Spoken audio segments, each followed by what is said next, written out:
साइजाकी और साकू टीम के बीच के फाइनल मैच का फर्स्ट हाफ समाप्त हो जाता है। दोनों टीम ने एक एक स्कोर कर रखा है, लेकिन फिर भी गेम साकू टीम की ओर झुक रखा था, जिनके नाक से अभी भी खून अनियंत्रित रूप से बह रहा है, जिसे देख युबिकाटा उसे तौलिया देती है। तभी सुकुमोटो ऐसे फूट फूट कर रोने लगता है मानो जैसे उसकी टीम हार गई हो।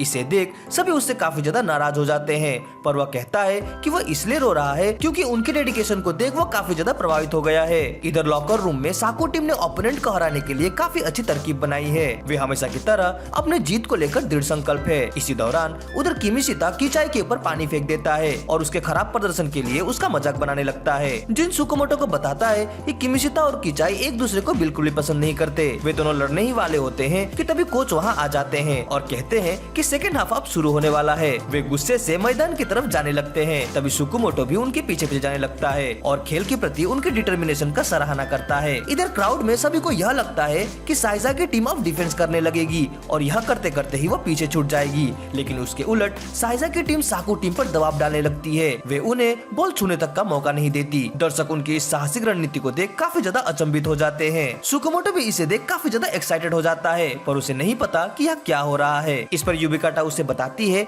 कि साकू टीम में गेम चेंजर प्लेयर क्याजू है, इसीलिए वे हर कोशिश कर रहे हैं कि क्याजू तक बॉल ना पहुंच सके। लेकिन यह एक खतरनाक रणनीति है, क्योंकि उसे रोकने के चक्कर में खिलाड़ियों का काफी स्टेमिना खत्म हो सकता है, खासकर उनके स्ट्राइकर्स का। फिलहाल बॉल साकू प्लेयर्स के पास है और साइजा की प्लेयर इसे पाने की पूरी कोशिश में लगी हुई है, स्पेशली कीचाई, जो कि अपनी पूरी ऊर्जा से बॉल को पाने में लगा हुआ है। कासाहेजा सरप्राइज्ड हो जाता है, क्योंकि उसे पता है कि कीचाई को सिर्फ गोल मारना पसंद है, न कि गोल के पीछे दौड़ना। पर इस बार तो उसने जिन और मिजुकी को भी इसमें पीछे छोड़ दिया था। बॉल को हासिल करने के अपने आखिरी प्रयास में कीचाई इस प्रकार थक कर नीचे गिर जाता है कि वापस उठ नहीं पाता। उसके पास मैदान छोड़ने और अपनी उम्मीदों को सुकुमोटो पर रखने के अलावा और कोई विकल्प नहीं था। उसी दौरान हमें एक चश्मा पहनी हुई मिस्टीरियस लड़की दिखाई जाती है, जो कि कीचाई को मैदान छोड़ते हुए और सुकुमोटो को फील्ड पर एंट्री करते हुए देखने लगती है। सभी कोई नंबर 17 के बारे में बात करने लगते हैं। सुकुमोटो इतना ज्यादा एक्साइटेड हो जाता है कि उसकी पैंट ही खुल जाती है, जिसे देख सभी कोई काफी ज्यादा हंसने लगते हैं, जबकि उसकी दोस्त शिजुकी शर्म से लाल हो जाती है। खैर, इस घटना से टीम में एक खुशी की लहर दौड़ जाती है। फिर सुकुमोटो कोच के संदेश को अपने सीनियर्स के कानों में फुसफुसाने लगता है और तुरंत ही अपने टीम को डिफेंस के लिए पीछे हटने के लिए सिग्नल देता है। सूजी काफी ज्यादा खुश हो जाता है, क्योंकि अब वो बॉल को छू सकने में सक्षम जो हो पाएगा।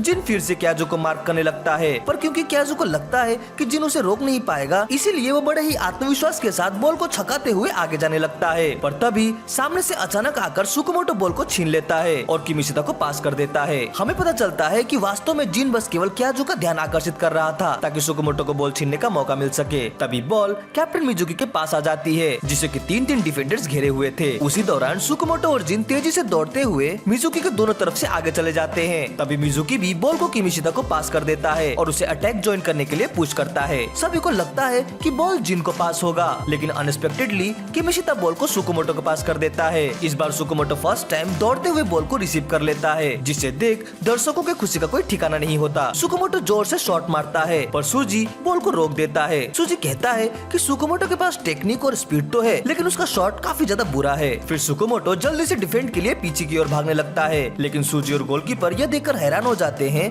कि केवल 2 मैच खेलकर ही सुकुमोटो ने अपने गेम को काफी ज्यादा इम्प्रूव कर लिया है। साकू टीम को अटैक करने का एक मौका मिल ही जाता है, पर गोलकीपर काफी शानदार तरीके से इसे रोक देता है। साइजा की टीम का मनोबल काफी ज्यादा हाई था, पर वहीं साकू टीम ओपोनेंट के डिफेंड को भेद पाने में स्ट्रगल कर रही थी। मैच खत्म होने में अब केवल 10 मिनट बाकी थे। बॉल अभी भी क्याजू के पास ही थी और सूजी अभी भी ओपोनेंट के निशाने में था। किमिशिता का पूरा ध्यान सूजी के मूवमेंट पर तो था, लेकिन तभी अनएक्सपेक्टेड रूप से सूजी दौड़ लगाता है और क्याजू के पास को पाने के लिए बेस्ट पोजीशन पर पहुंच जाता है। क्याजू मौका देख बॉल उसे पास कर देता है। सूजी भी उसे निराश नहीं करता और अपने बेहतरीन कौशल का प्रदर्शन करते हुए टीम को एक और गोल की बढ़त दिला देता है। अब साकू टीम साइजा की टीम से 1 गोल से आगे थी। मैच के लिए अब केवल 5 मिनट बचे थे। सभी काफी ज्यादा दुखी थे, लेकिन अभी भी सुकुमोटो ने हार नहीं मानी थी। वह बड़े आत्मविश्वास के साथ बॉल को स्टार्टिंग पोजीशन पर ले जाता है। इसे देख साइजा की टीम अपना हौसला वापस पा लेती है, पर साकू टीम एक और गोल दागने की फिराक में है। इस बार जिन और सुकुमोटो सर्व करने आए हैं। जिनके पैर बॉल पर टच होते ही ओपोनेंट टीम भूखे शेर की तरह उसके पीछे पड़ जाती है, जिसे देख सुकुमोटो तो 5 सेकंड के लिए बिल्कुल ही फ्रीज हो जाता है। ओपोनेंट टीम का ध्यान जिन और सुकुमोटो दोनों पर था, जिसका फायदा उठाकर जिन उनको आसानी से पास करते हुए आगे जाने लगता है। सुकुमोटो भी जिन के साथ साथ ही आगे बढ़ने लगता है। दौड़ते हुए सुकुमोटो देखता है कि बाहर बैठे उसके दोस्त भी उसका हौसला बढ़ाने के लिए उसी के साथ दौड़ रहे थे। वह काफी सुंदर तरीके से जिन से बॉल रिसीव करता है और फिर से उसे पास भी कर देता है। इधर क्याजू बॉल को टैकल करने की कोशिश तो करता है, पर मिजुकी उसके पीछे पड़ा हुआ था और वह उसे ऐसा करने नहीं दे रहा था। वह बॉल को वापस जिन को पास कर देता है। पोस्ट के काफी करीब पहुंचने पर गोलकीपर उससे बॉल छीनने की कोशिश करता है, पर जिन सुकुमोटो को बॉल पास करते हुए गोलकीपर को भी बीट कर देता है। अब बॉल सुकुमोटो के पास है और पोस्ट खाली है। सुकुमोटो अपना फाइनल शॉट मारता है। मैच खत्म हो चुका है। टूर्नामेंट के खत्म होने पर सभी अपने प्राइवेट रूम में सेलिब्रेट कर रहे होते हैं। तभी उन्हें डोरबेल की रिंग सुनाई देती है। उन्हें लगता है कि ये जरूर सुकुमोटो होगा, पर ये मिजुकी था। कासाहेजा मिजुकी से उनके हार के बारे में बात करने लगता है। अगली सुबह मिजुकी गेट के बाहर कासाहेजा का वेट कर रहा होता है, क्योंकि कासाहेजा अब उन्हें छोड़कर जा जो रहा था। कासाहेजा को पता है कि मिजुकी अभी भी इंजर्ड है, लेकिन उसे यकीन है कि वह जल्द से ठीक होकर वापस से अपने पुराने अवतार में टीम में जरूर आएगा। फिर वह उससे आखिरी विदा लेते हुए स्माइल के साथ ट्रेन में प्रवेश करता है। उसे मिजुकी के साथ अपने पुराने ट्रेनिंग के दिन याद आने लगते हैं, लेकिन जब ट्रेन थोड़ी दूर निकल जाती है तो वह बुरी तरह से टूटकर रोने लगता है। वहीं उसके हौसले को देख मिजुकी पहले से भी ज्यादा डिटरमाइंड हो जाता है। इधर जिन अपने पुराने दोस्तों के साथ मैच खेलने जा रहा था। वे उससे पूछते हैं कि सुकुमोटो क्यों नहीं आया। इस पर जिन झूठ बोलते हुए कहता है कि सुकुमोटो अपने लव लाइफ की वजह से काफी ज्यादा दुखी है, इसलिए वह नहीं आ पाया। इसे सुन उसके दोस्त भी रोने लगते हैं। मैच जल्दी स्टार्ट होने वाला था और वे सुकुमोटो के लिए जीतने का निश्चय करते हैं। तभी जिन को वह पल याद आता है जब सुकुमोटो ने उस फाइनल शॉट को मिस कर दिया था और उसी के साथ गेम खत्म होने की सीटी बज गई थी और उनका सारा होप समाप्त हो गया था। साकू टीम गेम जीत जाती है और साइजा की टीम के मेंबर्स हार के दुख से रोने लगते हैं। जिन की हालत भी वैसी ही थी, लेकिन उसका दुख तब और ज्यादा बढ़ जाता है जब वह सुकुमोटो को ऑपोजिशन के पोस्ट के आगे बेसुध होकर खड़ा हुआ देखता है। उसकी दुख की सीमा का कोई छोर नहीं था। इस दृश्य को याद करके ही जिन काफी ज्यादा आवेश में आ जाता है और वह बहुत ही जोर से किक मारकर ऑपोजिशन के गोल पोस्ट को भेद देता है। इसे देख उसके दोस्तों को यह महसूस होता है कि कुछ तो बात जरूर है।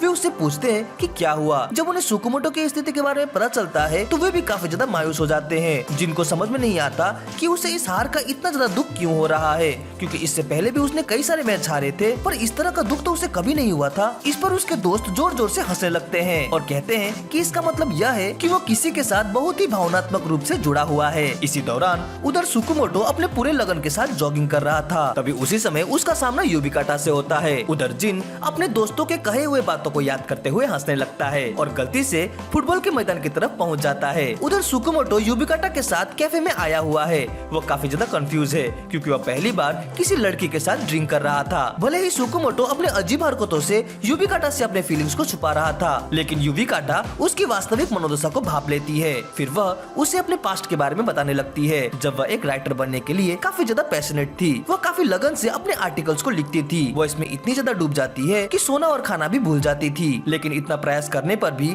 उसने इसमें कभी सफलता नहीं हासिल की। असफल होने का डर उसे बुरी तरह कचोटता था और वह लगातार अभ्यास करती रहती थी। उसी वक्त उधर जिन टीम्स लॉकर रूम में पहुंचता है। वो काफी ज्यादा गुस्से में है, क्योंकि उसके दोस्तों ने लॉकर रूम को साफ करने से मना जो किया था, जिसके कारण वो वहां आया था। तभी वो बोर्ड में टैक्टिकल डायग्राम को देखता है और उसके आंखों से आंसू बहने लगते हैं। वो सच में ही उस मैच को जीतना चाहता था। इसी दौरान उधर युबिकाटा की बातों को सुन सुकुमोटो के भावनाओं का बांध टूट जाता है। वह खुद को रोने नहीं देना चाहता। वह अपने आप को इनकॉम्पिटेंट मानता है और खुद को ही हार का कारण समझता है। उसे अपने टीममेट्स के उस समय के इमोशंस याद आने लगते हैं। कोई सिसक रहा था तो कोई फूट फूट कर रो रहा था और कई का तो पूरा शरीर ही कांप रहा था, लेकिन उन्होंने उसे बिल्कुल भी ब्लेम नहीं किया। पर उन्हें देख उसे ऐसा लग रहा था जैसे उनके अंदर जीत का जज्बा अभी भी खत्म नहीं हुआ है। वह अपने लिए ना सही बल्कि अपनी टीम के लिए पूरी मेहनत करेगा। इसे सुन युबिकाटा उसके कॉलर को पकड़ लेती है और उसे रोने को कहती है, क्योंकि यह उसे उसके दुख से निजात दिलाएगा।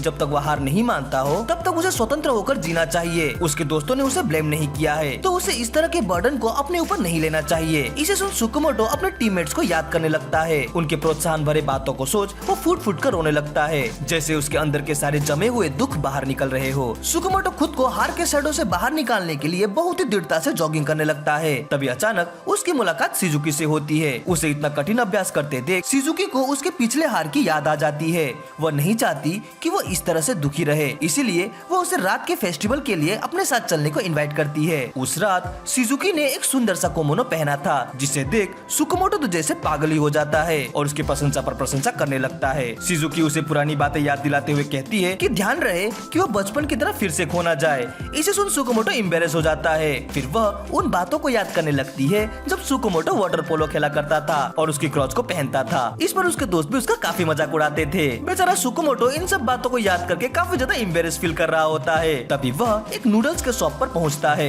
जहां किमिशिता नूडल्स बना रहा था। सुकुमोटो को देखते ही वह जल्द से इसे उसे खरीदने को कहता है। सुकुमोटो नूडल्स खरीदता है और उसे सुजुकी को देता है, पर तभी वो किसी एक इंसान से जोरदार तरीके से टकराता है और नीचे गिर जाता है। ये इंसान और कोई नहीं बल्कि कैप्टन मिजुकी था। उसके पीछे पीछे उसके दो सीनियर मेट्स भी उसे मिलते हैं और उससे बातें करने लगते हैं। शिजुकी को यह देख काफी अच्छा लगता है कि सुकुमोटो के अब कई सारे दोस्त बन चुके हैं। वह उसे उसके हार के लिए उसे सांत्वना देने लगती है क्योंकि उसे पता है कि वह एक काफी रिस्पॉन्सिबल पर्सन है। उसके बातों से सुकुमोटो का मन और भी ज्यादा हल्का हो जाता है और वह बेहतर और भी ज्यादा बेहतर बनने का वादा करता है। फिर शिजुकी उसे गोल्ड फिश शॉप से फिश पकड़ने को कहती है, पर इससे वह काफी ज्यादा घबरा जाता है क्योंकि उसे नहीं लगता कि वह ऐसा कर पाएगा। शिजुकी याद करती है कि वास्तव में बचपन में जो मेले में खोया था वो सुकुमोटो नहीं बल्कि वह खुद थी, बल्कि सुकुमोटो ने तो उसे प्रोत्साहन देकर उसे घर वापस भेज दिया था। वह इन सब बातों को सोच भावुक हो ही रही होती है कि तभी सुकुमोटो गोल्डफिश पकड़ ही लेता है। वह शिजुकी के कॉम्प्लीमेंट पर काफी खुश हो ही रहा होता है कि तभी उसके दो दोस्त वहाँ पर आ जाते हैं और उसे शिजुकी के पास से खींचकर ले जाने लगते हैं। वास्तव में उन लड़कों ने किमिशिता के स्टॉल को गलती से तोड़ दिया है जिसे कि अब उन्हें ठीक करना था। लोगों की जरूरत थी तो वो सुकुमोटो को उठाकर ले जाने लगते हैं, लेकिन जाने से पहले सुकुमोटो शिजुकी के प्रोत्साहन भरे बातों के लिए उसे थैंक्स करना नहीं भूलता। उसी दौरान